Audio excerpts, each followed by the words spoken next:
Unfortunately, due to our current situation, we weren't able to go through with our guided hike in person, so we decided to bring the hike to you. I would like to thank you all for coming and hope you have a chance to experience the great outdoors from the comfort of your home. And maybe guide yourself and others through the parks around you, when it's safe to do so, of course. Before we begin, I would like to introduce myself and my guides. I'm Jovana and I created the Urban Wildlife Conservation Network to show people that there are so many opportunities to get outside and make a difference. This was made possible through the Eco Leadership Program with the WWF and Chantiers Jeunesse. Working alongside me are Raya and Jasmine, both working at the TRCA to help conserve our natural spaces. Raya will be guiding us throughout the hike, so without further ado, let's start out the hike. Hello everybody, we're so excited to have you join us for a tour of Thompson Park. Now of course today we're doing a virtual tour, but we hope that you can come maybe on the weekends when the park is open and check out the space for yourself. So, my name is Raya. I am actually a teacher with Toronto and Region Conservation Authority, so that's who I work for.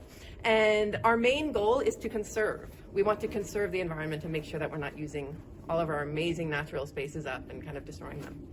So today we are at Thompson Park. This is an urban wilderness. And the park itself goes south from the mainland. So north is actually in this direction. And this is mainland Toronto. And then the park goes 5 kilometers out into Lake Ontario. Now it is also known as the Leslie Street Spit, or the Spit. Right now we are kind of near the entrance. So if you arrive to the park at one of these 2 spots and walk in for a few minutes, you'll get to what is called the Nature Center where this map is. And from there, you can keep walking south. And today we will be exploring some of our wetland areas, kind of in the middle section of the park. While you're joining me on our tour of Thompson Park today, I want you to think about how you would carry this experience forward to somebody else. And we'll present some challenges to you at the end, but kind of think about, okay, Raya shared this with me. Is this something that I would want to teach somebody else about too? All right, now that we've learned the basics of the park, let's head on out for our walk. Come on over this way. The first thing I want to show you is actually super cool. So we are basically on Lake Ontario. This park, the Leslie Street Spit, Thompson Park, is a peninsula. Like I said, it goes up 5 kilometers. And where I'm taking you right now is a viewpoint that, well, today it's kind of misty, but usually you'd be able to see the lake from here. Especially in the summer, it's this like beautiful blue water. So I wonder if we can see any of the water if we go a little bit closer. If you step on the rock, you won't be able to see me right now.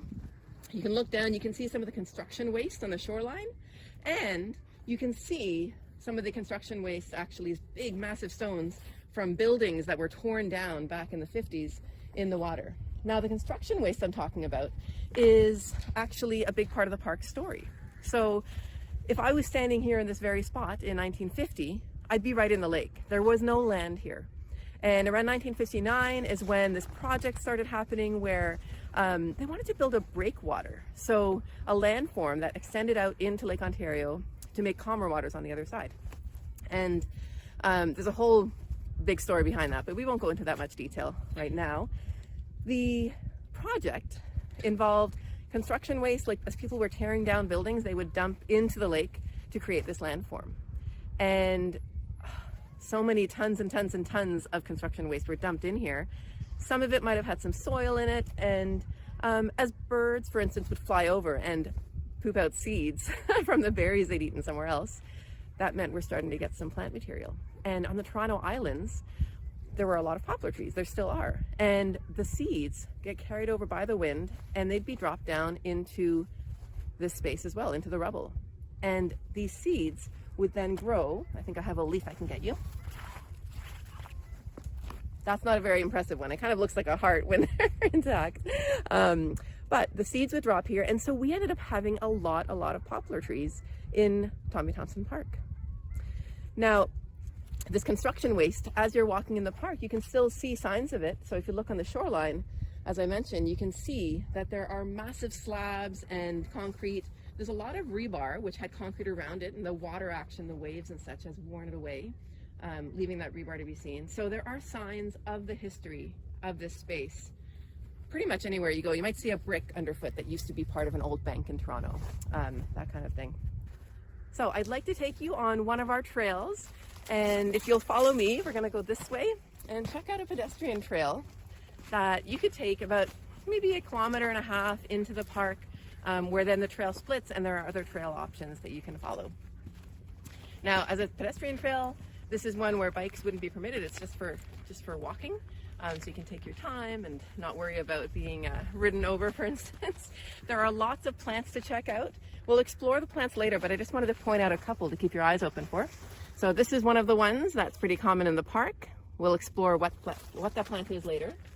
Another plant that we have a fair amount of here is this one. So keep your eyes open for that. And I already pointed out the poplar seeds, or the poplar leaves rather. So here's another one that's intact.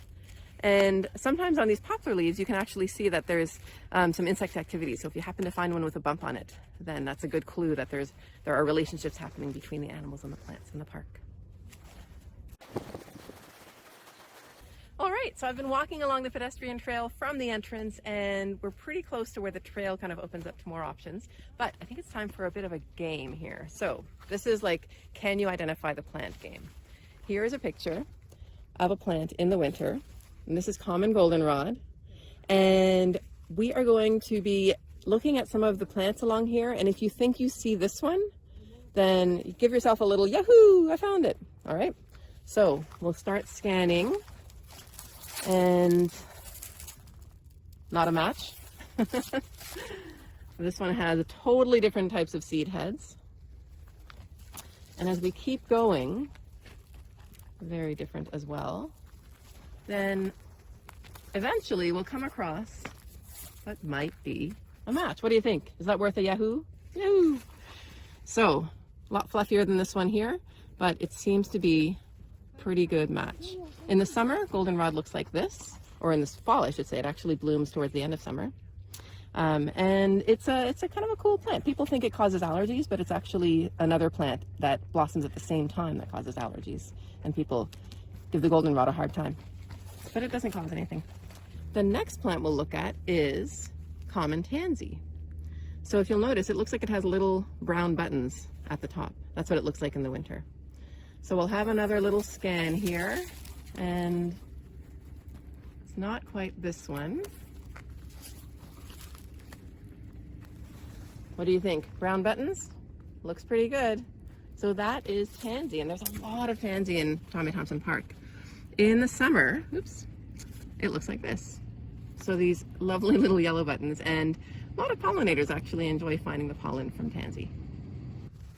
Now the next one for you to figure out is this plant here. It's called Queen Anne's lace, and I'm going to show you right now what it looks like in the summer. Very different, right? Has so many different little tiny white blossoms, and when the blossoms are finished, then the plant kind of curls up.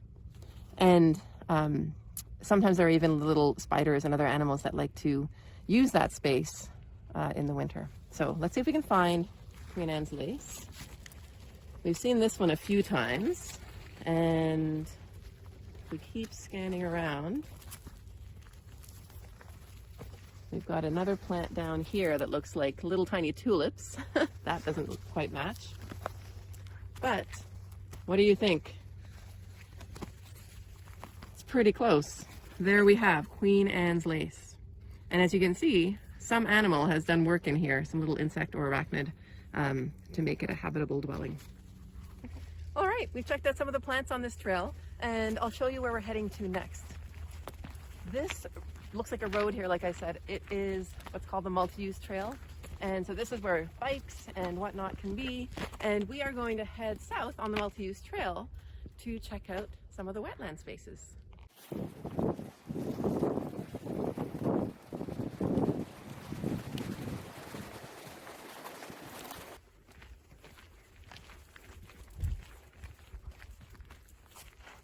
All right, we are going to check out the Cell 1 Wetland Edge. We're just going to go down this little nature trail just next to the sign here and see what it looks like down there, see what we can talk about.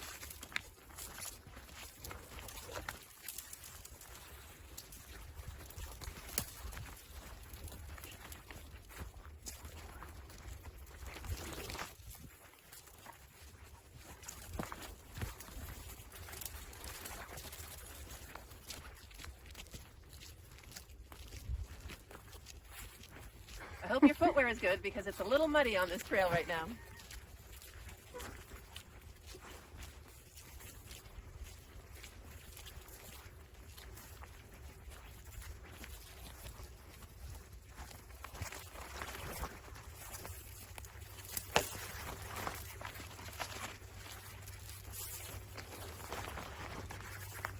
Oh, check it out, check it out.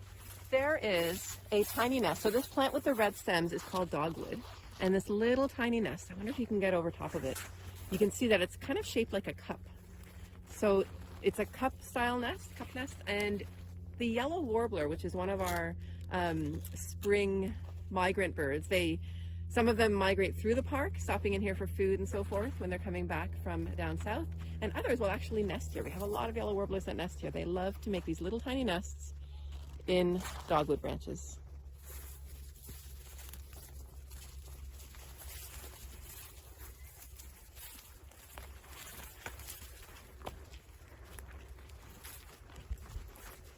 Now we're reaching the edge of the wetland.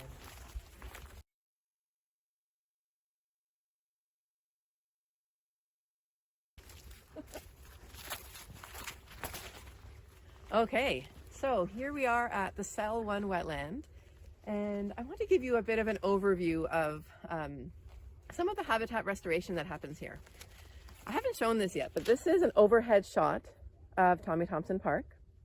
Right now, we are right here. So we walked in to the first wetland space. Now, this wetland didn't always look the way it does now. Back in 2001, that's when this picture is from. So I am standing right in this spot here. This is what it looked like. It was a big open space, and it was actually built to receive this like dredge material from an area that was getting clogged, a waterway that was getting clogged, the Keating Channel. And once it was full up with that dredgeate, then it was time to turn it into a wetland. And this is the after picture. So 2014, if you look at both of these, you can see the road on the side here is the same in both pictures. We have done, the TRCA, the Toronto and Region Conservation Authority, we have done a lot of work to create this habitat as a healthy one for wetland animals, wetland organisms. That includes fish and frogs and turtles and lots of insects and birds and all kinds of creatures that we would hope to find in a wetland. So when we're building habitat, and that's a huge part of the work we do here at Tommy Thompson Park, then we are considering what animals we would like to have in the space, and we build the wetland with that in mind, or we build the habitat with that in mind. So if they need certain types of food or certain types of nooks and crannies, then that's what we're putting in place. For instance, I don't know if you can see very well, but there are a few islands in this wetland. So those are put in place, or those were constructed specifically so that turtles have a place to bask. So we think about what does the animal need, we build it, and then we don't bring animals here. We just hope that they will find the space because it's suitable for them. You'll see that there are a lot of stumps sticking out of the water. Those are put there, again, very much on purpose so that birds can perch at the top and then dive down when they see something they want to eat. Underneath the stumps, under the water, there could be like root tangles and logs that are piled up to make little tiny nooks and crannies for these creatures to maybe lay eggs or nest in, and basically have their needs met for their survival. All right, so while we're here, we're also going to be doing some soil testing. So we have our nitrogen, potassium, phosphorus, and pH level tests.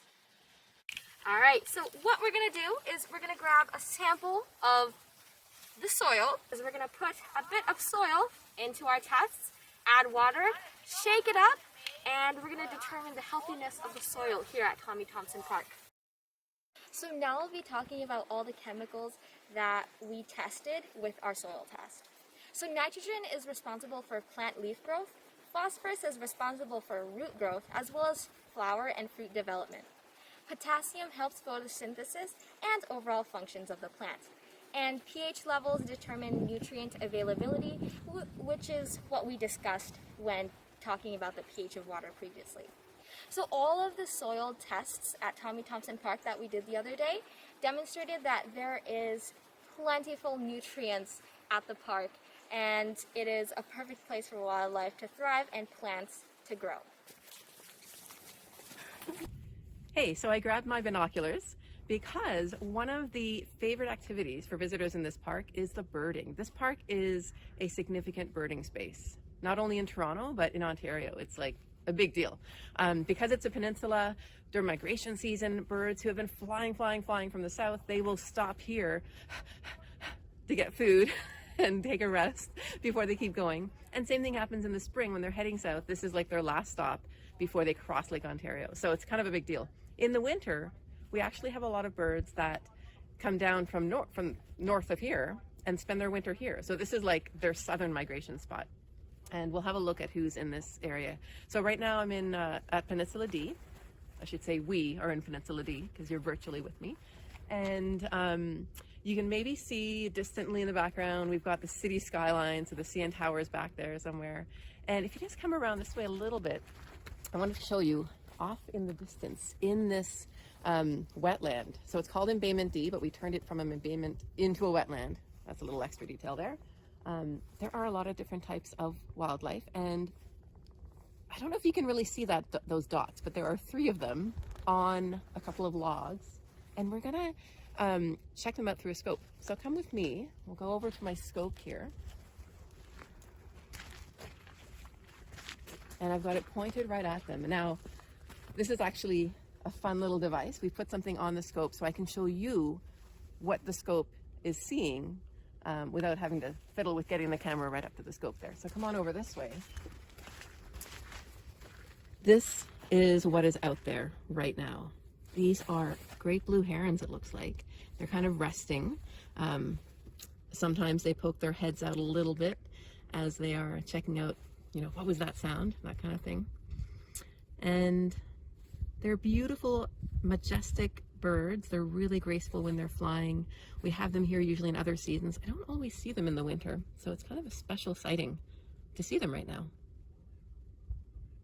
Now, if you were to visit the park, then the birds really jump out at you. But there are lots of other examples of wildlife who live here. One of them is the beaver, and another one is the muskrat. So these are 2 mammals who will spend a lot of time underwater in the winter, and sometimes they come out on milder days like today is. Out there are these 2 guys. So these are muskrats. They're very similar to beaver, but smaller, and instead of having a flat tail, they have kind of a rat-looking tail. That's how they got their name. So you can see that long tail, maybe just underneath the muskrat there. Sort of hard to see. Muskrats are similar to beavers in that they have a very similar coat. The type of fur they have is very much the same, but they build their homes out of different materials. So beavers will usually use branches and sticks and woody materials like that, whereas muskrats tend to use grasses. Hi, little guy. If you're visiting Thompson Park, you have to know the cormorant story. I'm just marveling at these ducks, these swans right now. They're trumpeter swans are flying across. I'm not sure if you can see those white birds. Oh, I get so easily distracted by all the nature here. So, the cormorant story. I'm going to keep it brief, but in this park, we have a huge colony of one of these water birds that are kind of controversial. So we love them here at Thompson Park. They're called cormorants, double-crested cormorants. And they nest in these trees back there, and there's a few other spots where they nest. You might have noticed that those trees don't actually have leaves on them. This is what the bird looks like. So it's an all black feathered bird.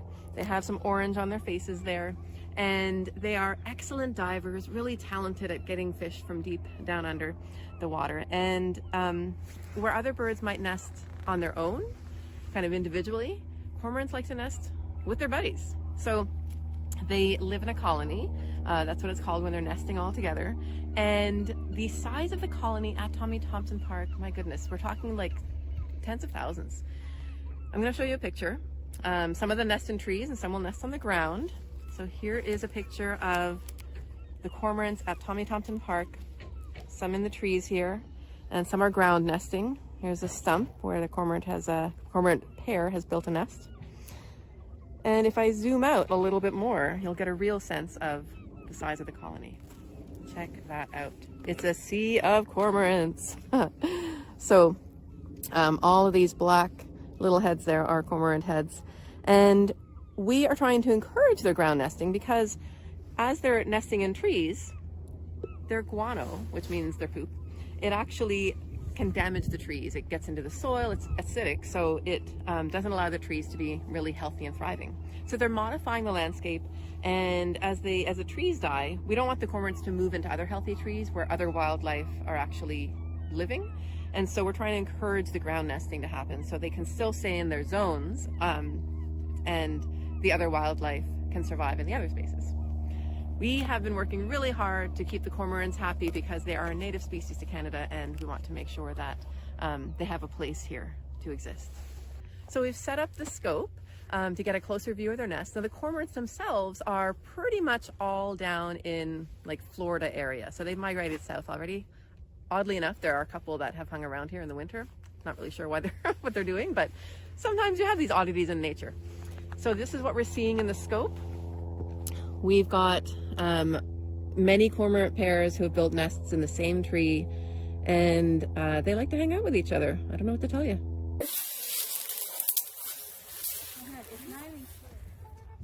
So among the waterfowl that we have here in the winter are trumpeter swans. And these guys here, if you think about a swan, you often think about a bird with a big white bird with an orange beak. In Toronto, we have those swans as well. They're called mute swans, and these ones are considered a species at risk. These are the trumpeter swans. Some of them have little tags on them. You can see why they're called trumpeter swans. Some of them have tags on them because there is a group not connected with the Toronto and Region Conservation Authority that tags the swans and tries to monitor their movement. Alright, hey guys, so we're also going to be doing a bit of water testing today, and this is all thanks to Water Rangers, which is where we got our kit from. And we're just going to be talking about the importance of keeping our waters healthy, not just for us, but also for all the wildlife that depend on it. So we're going to start off by filling out our little journal right here. Alright, cool. So we're going to start with grabbing our sample water. I'm going to grab it using our handy grabber, and then we're gonna use our conductivity meter and check out the conductivity of this water. Pull out the bottom, whoop, leave it on, and we're gonna wait for that to settle. And once it settles on a number, we're gonna write that down. So we got a conductivity level of about 640 at 2.7 degrees. Now we're gonna be testing hardness, alkalinity, pH, and chlorine levels of the body of water. So maintaining our water quality is essential to the health of wildlife. The conductivity is the ability of water to conduct electricity or heat.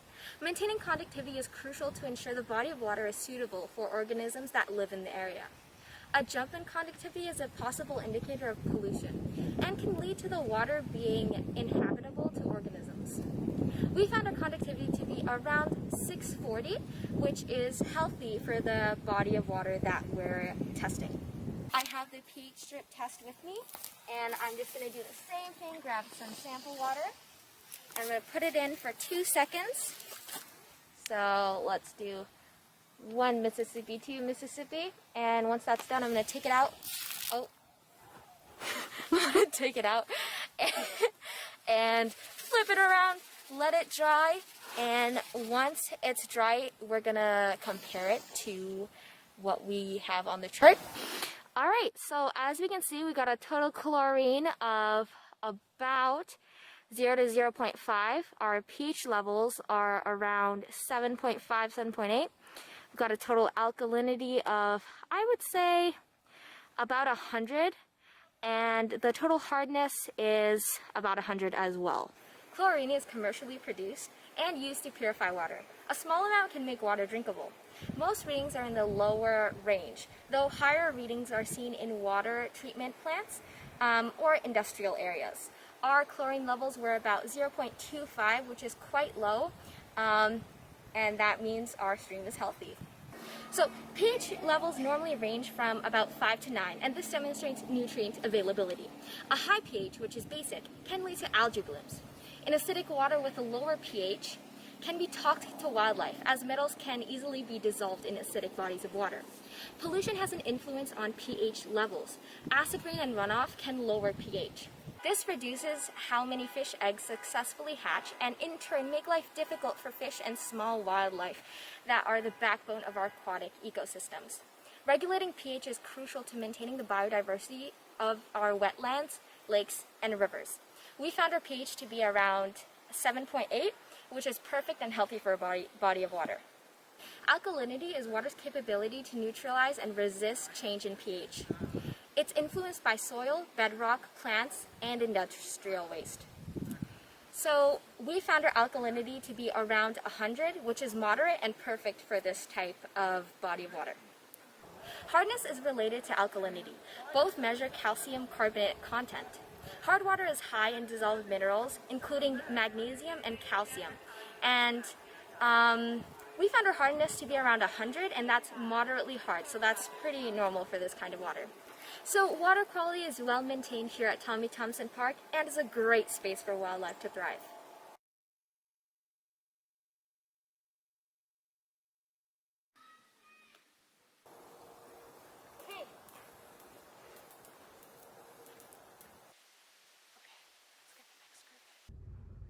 All right, so now that we have spent some time learning about some of the wildlife at Tommy Thompson Park, it's important to kind of take a step back and be like, okay, we are visiting somebody else's home, right? So the wildlife lives here, we are all visitors.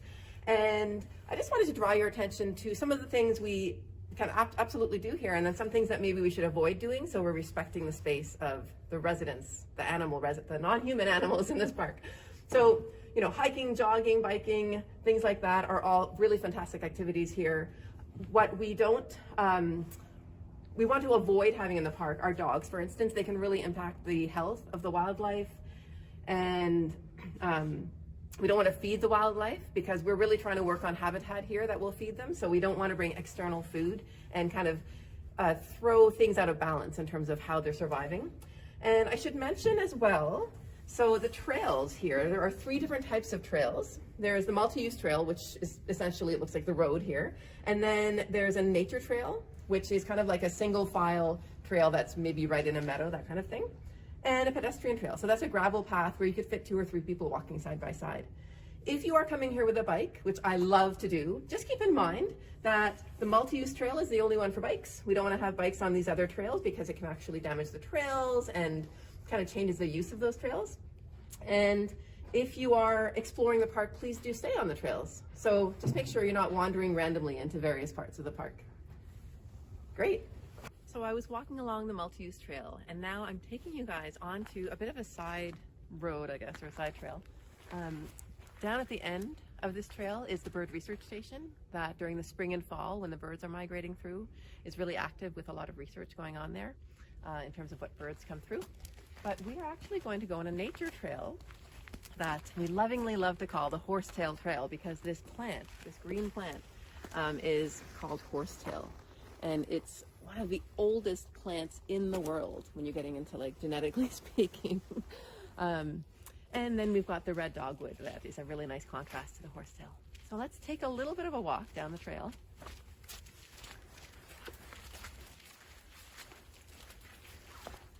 And after a few more steps, we'll pause for a special moment.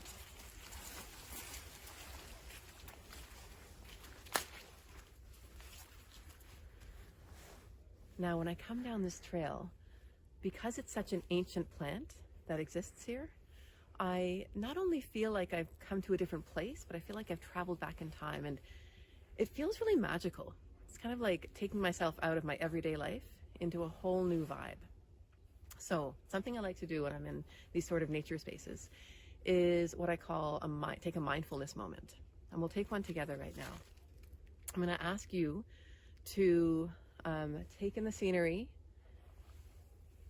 and just keep it in your head as you close your eyes and imagining that you're here with me. I'm going to ask you to take a few deep breaths. So we'll start with one. Take a deep breath in, fill your lungs, and breathe out. Take another deep breath in, fill those lungs and push that air out. Breathe all the way out. One more really deep breath in. You're breathing in the fresh air. And when you've really filled your lungs as much as you can, you breathe all that air out. So we're constantly giving our bodies great fresh air. As you are breathing in and out, and you're picturing being here on the Horsetail Trail, you are also relaxing your muscles. So you're realizing that you've actually been carrying some tension around your eyes, so you can loosen your eye muscles. And you're sensing that you've carried some tension in your jaw, so loosen your jaw. Just bring your tongue right back down from the roof of your mouth and make sure your whole face is loosened. Loosen your shoulders, loosen your arms, loosen your torso, and even maybe your toes are kind of tighter than you really realized. So you can loosen your legs and loosen your feet and toes as well. You can open your eyes, and this is something that you can do anywhere. So when you come visit the park, I encourage you to find a spot on a trail that allows you to feel that sense of relaxation, and take a mindfulness moment in Tommy Thompson Park. But you can do this anytime on your own. You can use a picture that you have of a space that you've been to, or you can find a picture and then take that picture into your mind, close your eyes, take some deep breaths, and imagine you're there, breathing in that fresh air.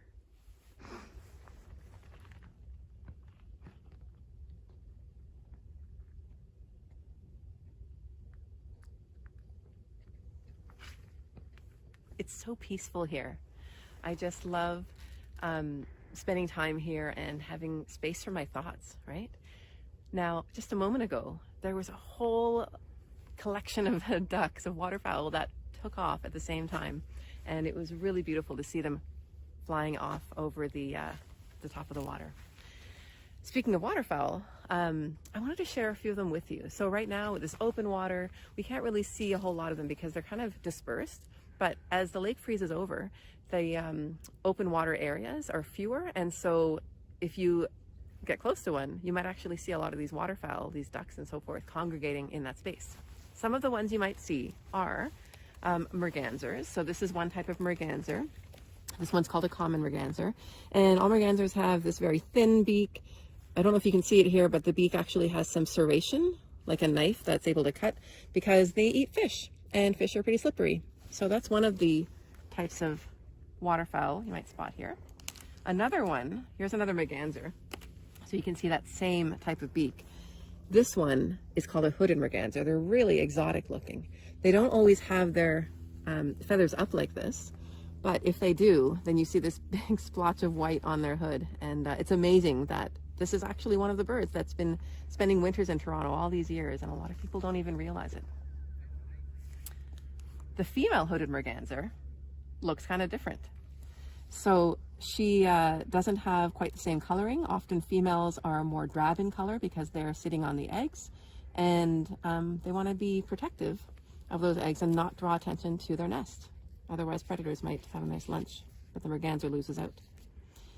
Now, another type of waterfowl that we see here at Tommy Thompson Park by the thousands is the redhead.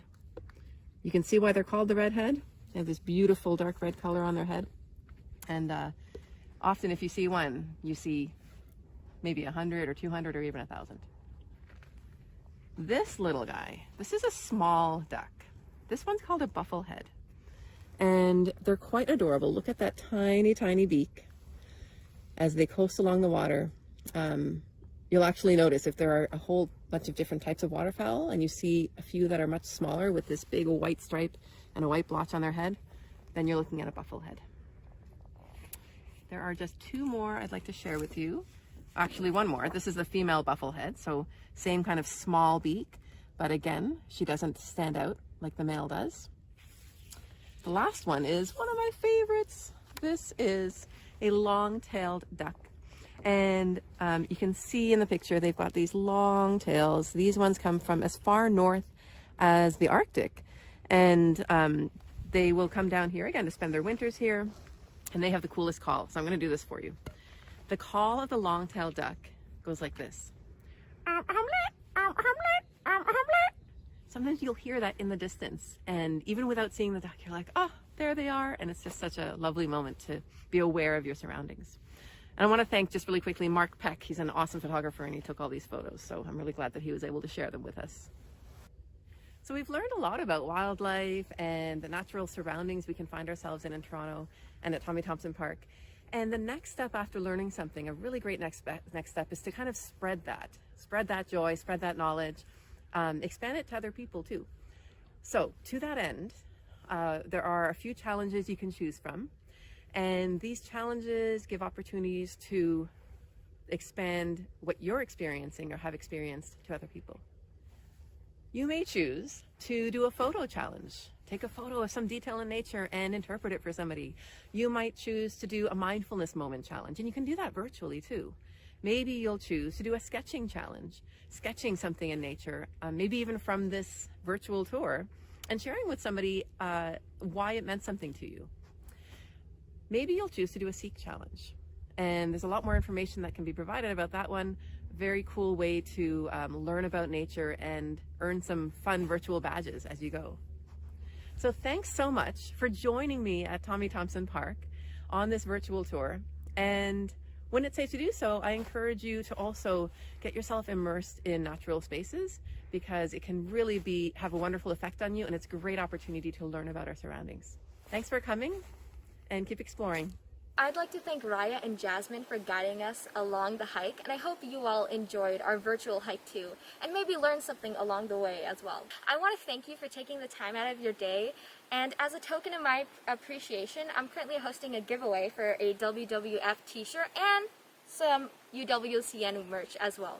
So all you have to do is follow our socials, tag a friend below on this Instagram post, join our iNaturalist group, and make one observation, and comment below the species you identified. So iNaturalist is a great tool to use on your next outing. By simply taking a photo of a creature, you can get it identified within minutes. All you have to do is download iNaturalist, create an account, join our community, take a photo of a critter in your backyard or on your next hike, guess the species or put it under a more general category, click on add to our project, and click the check mark. That's all you need to do. Other observers will help you ID your animal, and you get to learn about a new species in your neighborhood. It's a great way to learn about the wildlife around you. Another way to receive more entries are by completing other challenges on the chart provided by NatureHood, right over here, just as Raya explained. Feel free to send us a photo of which challenge you decided to complete, whether it be through Instagram, Facebook, email, or by using the hashtag UWCN challenge. Thanks so much for joining us on our guided hike. Feel free to share this video with your friends and family, or just someone who needs to get out a little bit more. Don't be afraid to go outside, get into nature, and learn about the wildlife and environment around you, because together we can make a difference. Make sure you do it safely with a mask though.